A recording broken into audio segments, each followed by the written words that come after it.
Vážení cestující, ke druhému nástupišti přijíždí osobní vlak číslo 6916 linky S4 společnosti České dráhy ze směru Praha-Masarykovo nádraží do stanice Ústí nad Labem hlavní nádraží. Nepřibližujte se ke koleji, na kterou jíždí vlak. Vážení cestující, ke druhému nástupišti přijíždí osobní vlak číslo 6916 linky S4 společnosti České dráhy ze směru Praha-Masarykovo nádraží do stanice Ústí nad Labem hlavní nádraží. Nepřibližujte se ke koleji, na kterou jíždí vlak. Ke druhému nástupišti přijíždí číslo 686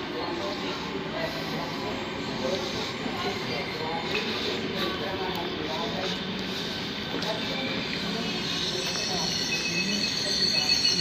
Který dále pokračuje ve směru Ústí nad Labem hlavní nádraží a Vyšší hlavní nádraží. Pravidelný odjezd ve 14 hodin a 13 minut. Stanice Krajina Krajina.